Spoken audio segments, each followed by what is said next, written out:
Pour certains, c'est un événement unique. Pour d'autres, un sport professionnel, une véritable passion. Quand j'ai fait mon tandem, j'ai pogné la piqûre, là. Puis depuis ce temps-là, je saute puis j'enfile les sauts, la progression, j'adore ça. Bien, c'est un sport super technique, là. En fait, on a beaucoup d'équipements à gérer. Puis, écoute, c'est beaucoup de théorie. C'est pas seulement se pitcher en dehors d'un avion. Au cours des dernières années, le parachutisme a vu sa popularité augmenter. Tu sais, avec les années, le parachutisme, comme bien des activités dites à risque, ont gagné beaucoup en technique. C'est rendu facile, c'est rendu sécuritaire, on a maîtrisé ça. Cette démocratisation du sport extrême n'est pas unique au parachutisme. En plus de l'amélioration des techniques, l'émergence des nouvelles technologies a permis de créer d'autres sports, repoussant encore plus loin les limites du possible. Comme ces combinaisons ailées qui permettent une chute libre plus longue avant l'ouverture du parachute. Jusque-là, c'est encore assez sécuritaire. Ça se fait à partir de l'avion. Ça devient risqué quand les gens poussent la limite et puis ils vont sauter en wingsuit, mais à partir d'une falaise, à partir d'un pont, Alors ça, c'est des affaires qu'on ne régit pas au niveau du parachutisme. Cette tendance au sport extrême pourrait nous laisser croire que les accidents graves sont plus nombreux qu'avant.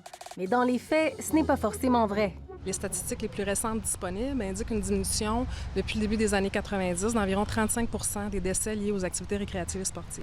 Les médias sociaux sont en partie responsables de cette fausse impression concernant la hausse des accidents liés au sport extrême. Les médias et les sports extrêmes s'attirent mutuellement, en partie parce que les gens veulent montrer ce qu'ils ont fait, mais également en partie parce que l'auditoire est avide d'activités de ce type.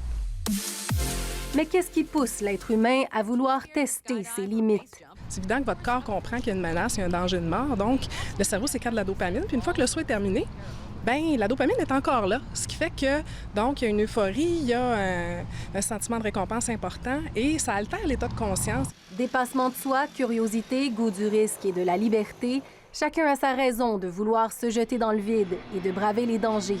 Moi, ce qui me pousse beaucoup, c'est par rapport à mon handicap, parce que j'ai pas trouvé beaucoup de sports qui étaient forcément adaptés à ça. La liberté, lâcher les cannes, c'est le plaisir, quoi. On va aller voir qu'est-ce que ça fait. On en a entendu parler pas mal, là, puis on veut voir quelle impression ça donne. On est au courant des risques, mais c'est des risques calculés. On a des super bons équipements, on se vérifie entre nous, donc c'est sécuritaire. Puis je pense qu'il y a plus de plaisir. Pour ces mordus du risque, rien ne surpasse une bonne bouffée d'adrénaline. Ici Jacques Audrey Charbonneau, Radio-Canada, Montréal.